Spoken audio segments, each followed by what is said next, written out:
सृष्टि के आरंभ में जब चारों ओर केवल जल और आकाश का विस्तार था, तब इस ब्रह्मांड की रक्षा करने वाले भगवान विष्णु क्षीर सागर में योग निद्रा में स्थित थे।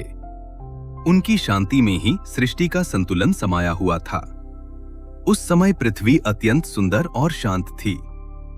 हरे भरे वन, निर्मल नदियां और शांत जीवन सृष्टि की समृद्धि का प्रतीक थे। मनुष्य और पशु एक साथ शांति से रहते थे।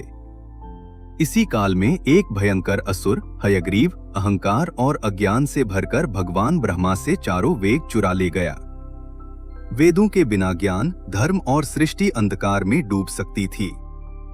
समस्त ब्रह्मांड पर संकट छा गया। उसी समय पृथ्वी पर एक धर्मनिष्ठ और सत्यप्रिय राजा थे, सत्यव्रत। प्रतिदिन की भांति वे नदी तट पर जल अर्पण कर भगवान का स्मरण कर रहे थे।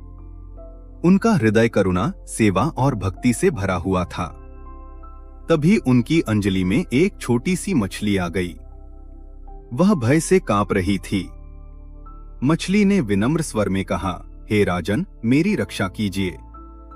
मुझे बड़ी मछलियों से भय है। राजा का हृदय दया से भर गया और उन्होंने उस मछली को सुरक्षित रखने का निश्चय किया। राजा ने मछली को कमंडल में रखा, परंतु शीघ्र ही वह कमंडल छोटा पड़ गया। फिर मछली को कुएं में रखा गया, पर वह भी छोटा पड़ गया। नदी और फिर समुद्र भी उस मछली के लिए अपर्याप्त होने लगे। राजा समझ गए कि यह कोई साधारण मछली नहीं है, यह ईशी लीला थी। तभी उस मछली ने अपना विराट स्वरूप प्रकट किया। महासागर में एक दिव्य विशाल मत्स्य प्रकट हुआ, जिसके मस्तक पर स्वर्णिम सींग था और शरीर से अलौकिक तेज प्रकट हो रहा था। राजा सत्यव्रत नतमस्तक हो गए। यह स्वयं भगवान विष्णु थे, मत्स्य रूप में। भगवान विष्णु ने राजा से कहा, हे सत्यव्रत, शीघ्र ही महाप्रलय आने वाली है। संपूर्ण पृथ्वी जल में डूब जाएगी। तुम एक विशाल नौका का निर्माण कराओ। उसमें सप्तर्षियों, सभी जीवों के जोड़े और समस्त वनस्पतियों के बीज सुरक्षित रखना। समय आने पर मैं स्वयं तुम्हारी रक्षा करूंगा। राजा ने बिना किसी संदेह के भगवान की आज्ञा स्वीकार की। ऋषियों के साथ मिलकर एक विशाल नौका का निर्माण किया गया। जीव जंतु, बीज और पवित्र ग्रंथ नाव में सुरक्षित रखे गए। यह केवल एक नाव नहीं थी, यह जीवन और ज्ञान की रक्षा का साधन थी। कुछ समय बाद वह भयावह घड़ी आ पहुंची। आकाश से मूसलाधार वर्षा होने लगी। नदियां उफान पर आ गईं। पर्वत और नगर जल में डूबने लगे।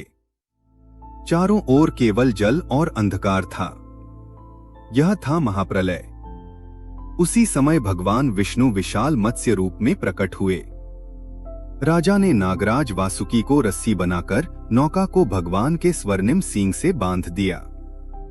भगवान मत्स्य ने उस नौका को प्रलय के उग्र जल में सुरक्षित मार्ग दिखाया। महासागर की गहराइयों में भगवान विष्णु का सामना हयग्रीव असुर से हुआ। एक भयंकर युद्ध हुआ।